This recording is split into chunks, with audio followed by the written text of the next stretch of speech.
Littlefoot has an ominous, sleep story, dream where he sees the great circle, the sun falling out of the sky, and when he mentions it to his grandparents, he revealed they are sharing the same experience, with his grandpa lamenting that they need to go somewhere. Led only by their instinct, they leave the next day. Out of curiosity, Sarah, Spike, Ducky, and Petrie follow them. During their trek, Littlefoot is nearly eaten by a Sarcosuchus while playing in a swamp, but a Supersaurus named Sue saves his life by stepping on the predator and joins him and his grandparents. As she is driven on by the same sense as them, they are soon joined by dozens of other longnecks feeling the same instincts. Meanwhile, Littlefoot's friends are attacked by the Sarcosuchus in the same swamp that Littlefoot and his grandparents passed through, but they manage to escape. That night, they sleep next to what appears to be a large boulder. The next morning, they discover that the boulder was a sleeping grey Daspletosaurus, which wakes up and chases them. They escape into a small cave and meet Pat, an elderly Apatosaurus. Littlefoot, his grandparents, and Sue are each a large crater where hundreds of longnecks have gathered. There, he meets his long-lost father, Bron, for the first time. Bron tells Littlefoot how he was separated from Littlefoot's mother during the Great Earthshake in the first film. During his wanderings in search of Littlefoot, Bron became the leader of a herd of longnecks and the guardian to a young, mischievous Brachiosaurus, Shorty, who becomes jealous of Littlefoot taking all of his father's attention.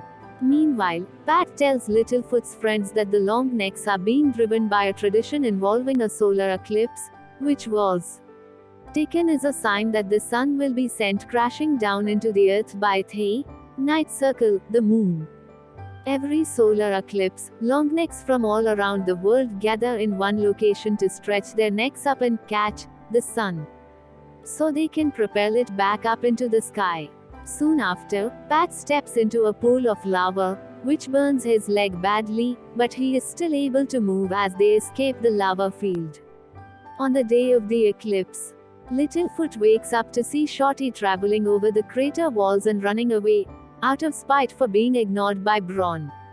He catches up to Shorty and convinces him to stay. The two reconcile and agree to see themselves as brothers. Moments later, Littlefoot's friends appear, with a brown Daspletosaurus pursuing them. Pat defends the children but is slowed down by his burned leg. Bron rushes to their aid and is able to temporarily knock out the brown Sharptooth. Then the grey Daspletosaurus and a green third Daspletosaurus arrive. Littlefoot's grandparents join in the fight and defeat the green Sharptooth. Bron fights the brown Sharptooth again while Pat fights the grey one. As soon as all three Sharpteeth are defeated, the eclipse begins, and the sudden darkness scares away the Sharpteeth towards the end. Littlefoot, his grandparents, Bron, Shorty, Sue, and Pat take their place among the other longnecks, who have all gathered on top of the crater walls. They succeed in catching the sun, and everyone rejoices as the eclipse ends. With their mission completed, the different longneck herds depart on their separate ways. Sue departs with an Ultrasaurus.